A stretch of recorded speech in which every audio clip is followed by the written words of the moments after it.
A very warm welcome to all the students and learners, and today we are going to start the fourth part of the story, The Rat Trap. Third part के अंदर आपने पढ़ा कि जो red trap seller होता है वो किसी तरह जंगल से निकल करके आयरन मिल के अंदर पहुंच जाता है और वहाँ आग की भट्टी के पास अपने आप को सेट कर लेता है, क्योंकि बाहर का जो मौसम था वो बड़ा ठंडा मौसम था और उसके पास में अच्छे कपड़े भी नहीं थे कि वो अपने आप को बाहर के मौसम से प्रोटेक्ट कर सकता था। तो भट्टी के पास अगर के बैठ जाता है ताकि जो आग थी, आग की गर्मी से अपने आप को वो गर्मी देता रहे। तो जो ब्लैक स्मिथ होता है, ब्लैक स्मिथ उसकी तरफ कोई ध्यान नहीं देता, क्योंकि वो ऐसे जो लोग थे उनको आसपास अपने वो रोज देखता था। तो चलिए आगे शुरू करते हैं कि क्या होता है।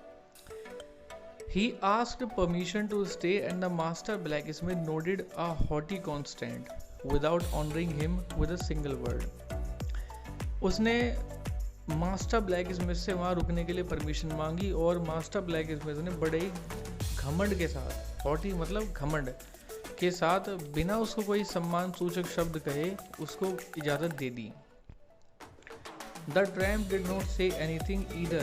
He had not come there to talk but only to warm himself and sleep. और उस जो आवारा व्यक्ति था उसने भी कुछ नहीं कहा, क्योंकि उसका उद्देश्य वहाँ आकर के बात करने का नहीं था। उसका केवल उद्देश्य ये था कि वहाँ आकर के अपने आप को थोड़ा सा गर्मी देना और सो जाना।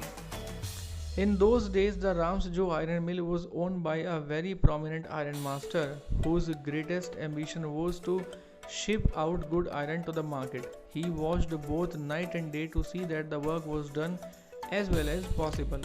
And at this very moment, he came into the forge on one of his nightly rounds of inspection. अब क्या होता था कि उन दिनों में जो राम्सजो आयरन मिल थी वो एक ऐसे प्रोमिनेंट आयरन मास्टर के हाथों में थी जिसका ये सबसे ग्रेटेस्ट एम्बिशन था कि मार्केट के अंदर बहुत अच्छे स्तर का जो लोहा है वो पहुंचाना है।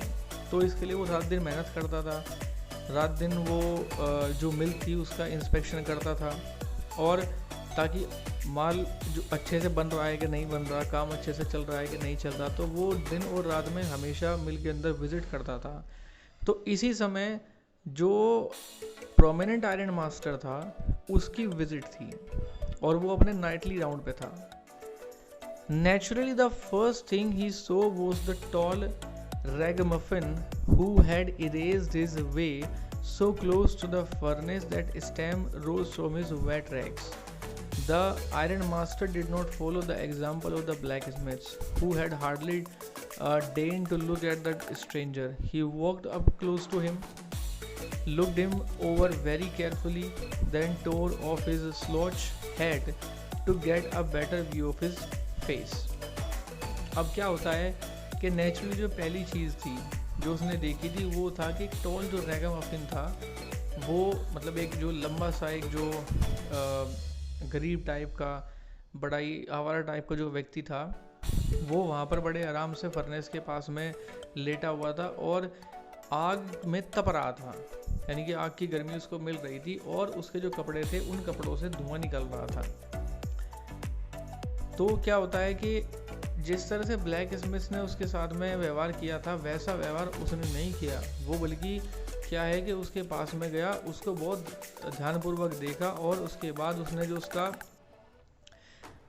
जो हेड था जो उसके मुंह पर उसने रखा हुआ था, मतलब आँख को ढकने के लिए जो उसने रखा हुआ था, उसने वो हटाया उसका क्लियरली चेहरा देखने के लिए। But of course it is you Nils Olaf, he said, how do you look? अरे तुम बिल्कुल मेरे दोस्त निल्स ओलफ की तरह हो और कैसे दिखने लगे हो तुम। The man with the red traps had never before seen the iron master at Ramsjo and did not even know what his name was. But it occurred to him that if the fine gentleman thought he was an old acquaintance, he might perhaps throw him a couple of kroner. Therefore, he did not want to undeceive him all at once. अब क्या होता है कि जो व्यक्ति था red traps वाला, इसने कभी भी आयरन मास्टर के बारे में नहीं सुना था और जो उसको ये भी नहीं पता था कि उसका नाम क्या है, यानी कि ना तो वो अपने नाम से वाकिफ़ था, ना ही वो आयरन मास्टर से वाकिफ़ था कि वो कौन था, लेकिन सडनली उसको ये चीज़ महसूस हुई कि ये जो जेंटलमैन, जो भला आदमी है, ये भला आदमी उसे कोई अपना परिचित समझ रहा है। हो सकता है कि वो उसे कुछ पैसे क्रोनर उधार, मतलब ऐसा उसकी हालत पर तरस खाकर उसको कुछ पैसे दे दे, और उसके बाद वो फिर उसको डिसीव करना नहीं चाहेगा। Yes, God knows things have gone downhill with me, he said. You should not have resigned from the regiment, said the Iron Master. That was the mistake. If only I had still been in the service at the time, it never would have happened. Well, now of course you will come home with me. अब क्या होता है, कहते को देखो किस तरह से चीज़ें बदल जाती हैं। उसने कहा कि तुम्हें रेजिमेंट से रिज़ाइन नहीं करना चाहिए था, आयरन मास्टर ने कहा, और ये तुम्हारी गलती थी। मैं अगर अब भी सर्विस के अंदर होता तो मैं तुम्हें कभी भी ऐसा करने नहीं देता। खैर, जो हुआ सो हुआ, अब तुम मेरे साथ मेरे घर चलोगे। To go along up to the manor house and be received by the owner like an old regimental comrade, that however did not please the tramp. अब ये जो आइडिया था कि उसके साथ उसके घर जाना, उसकी जो हॉस्पिटैलिटी थी उसको रिसीव करना, उसके दोस्त के तौर पर सम्मान पाना, ये कुछ चीज़ें ऐसी थी जिससे ट्रैम्प को खुशी नहीं हुई। ट्रैम्प को खुशी इसलिए नहीं हुई क्योंकि वो समझ रहा था कि जो आयरन मास्टर है, शायद हो सकता है कि रात के अंधेरे में उसको धोखा हो गया हो उसको पहचानने में, लेकिन अगर वो घर पर गया और घर पर जाने के बाद में उसने उसको पहचान लिया कि ये मेरा दोस्त नहीं है, कोई दूसरा बहरूपिया है, तो हो सकता है कि वो किसी मुसीबत के अंदर पड़ जाए। No, I could not think of it, he said looking quite alarmed. वो एकदम मतलब अलार्म्ड हो गया, एकदम सतर्क हो गया। उसने कहा कि ना, मैं इस बारे में तो बिल्कुल सोच नहीं सकता। He thought of the 30 kroner. To go up to the manor house would be like throwing himself voluntarily into the lion's den.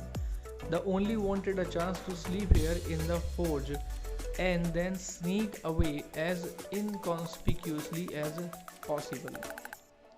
अब देखिए, इंसान जब कोई गलती कर देता है लाइफ में तो हमेशा वो फिर बाकी गलतियों को करने से बचता है। एक कहावत आपने सुनी होगी कि दूध में जला हुआ छाछ को फूंक फूंक कर पीता है। So this red trap seller was facing the same situation. पहले उसने चोरी की, चोरी करने के बाद वो कहीं पकड़ा ना जाए जंगल का रास्ता ले लिया और फिर जंगल के अंदर फंस गया। फंसने के बाद वो फिर इस जो आयरन मिल थी यहाँ पर क्या करके पड़ गया।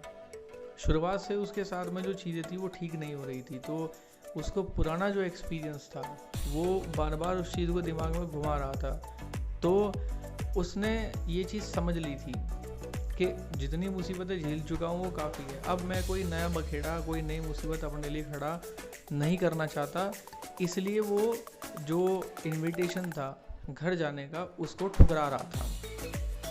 उसको सिर्फ क्या चाहिए था, उसको केवल भट्टी के पास सोने का एक चांस चाहिए था, और उसको सिर्फ ये था कि यहाँ से किसी तरह से मेरा काम निकले और फिर मैं चुपचाप संभव हो सके निकल जाऊँ। The Iron Master assumed that he felt embarrassed because of his miserable clothing. अब जो बेचारा आयरन मास्टर था उसको ऐसा लगा कि इसने मुझे इसलिए मना कर दिया है क्योंकि इसके कपड़े फटे हुए हैं और इसकी जो कंडीशन है वो ठीक नहीं है। तो मैंने इससे जो पूछा है घर चलने के लिए, हो सकता है कि ये उस बात से थोड़ा सा एम्बेरस हो गया हो, शर्मिंदा हो गया हो कि भाई मैं तो एक अच्छी खासी फैमिली से बिलोंग करता हूँ, अमीर ख़ानदान से बिलोंग करता हूँ, लेकिन वो एक आवारा की ज़िंदगी जी रहा है, तो मेरे घर पर आने के बाद में उसको मान सम्मान मिलेगा कि नहीं मिलेगा। तो ये सब चीज़ें शायद वो दिमाग के अंदर सोच रहा होगा। तो जो आयरन मास्टर था उसने ये समझा कि भाई मेरी बात से वो थोड़ा सा नाखुश इसलिए हो गया है अपनी स्थिति को देख करके। Please do not think that I have such a fine home that you cannot show yourself there, he said. Elizabeth is dead. As you may already have heard, my boys are abroad and there is no one at home except my oldest daughter and myself. We were just saying that it was too bad we didn't have any company for Christmas. Now come along with me and help us make the Christmas food disappear a little faster. तो iron master ने कहा कि देखो, तुम मेरी बात का बुरा मत मानना, मेरा उद्देश्य तुम्हें हर्ट करने का नहीं था, और मेरा घर ऐसा नहीं है कि जिसमें कि तुम आ नहीं सकते। मेरी जो बीवी थी एलिज़ाबेथ, वो भी इस दुनिया में नहीं है, ये तुम्हें पता लग ही चुका होगा। मेरे जो बेटे हैं वो बाहर रहते हैं, और यहाँ पर केवल मैं हूँ, और मेरी जो सबसे बड़ी बेटी है वो मेरे साथ रहती है। बाकी हमारे साथ कोई तीसरा बंदा नहीं रहता। तो मैं सोच रहा था कि क्रिसमस का माहौल है, अगर कोई हमें इस माहौल में अगर कंपनी दे दे तो बड़ा अच्छा रहेगा। और वो मजाक मजाक में कहता है आर्यन मास्टर कि आओ मेरे साथ चलो, और जो खाना जो हमने बनाया है क्रिसमस के मौके पर, उसको ख़त्म करने में हमारी मदद करो। यानी कि हर तरीके से जो आयरन मास्टर था वो चाहता था कि वो उसके साथ चले, क्योंकि जो आयरन मास्टर था he was under the false conception, under the misapprehension that he was taking that tramp for his old friend from the regiment, but in fact his identity was something else. तो वो उसको घर बुला रहा था इसलिए क्योंकि वो उसका अच्छा दोस्त था, उसको अच्छा दोस्त अपना मानता था, लेकिन वो घर जाने के लिए तैयार इसलिए नहीं था क्योंकि उसको डर था कि कहीं ऐसा ना हो कि एक मुसीबत से निकल करके दूसरी मुसीबत में पड़ जाऊं, कहीं मेरे साथ ऐसा काम ना हो जाए कि आसमान से गिरे और खजूर में अटक गए। But the stranger said no and again no, and the iron master saw that he must give in. तो जैसे मैंने आपको बताया कि वो किसी भी तरह से रिस्क लेना नहीं चाहता था, इसलिए बार बार उसके कहने पर वो हर बार नो नो नो कर रहा था। और आयरन मास्टर को आखिरकार ये चीज़ रियलाइज़ हो गई कि शायद वो नहीं मानेगा, इसलिए आयरन मास्टर ने गिव इन कर दिया, यानी कि हार मान ली।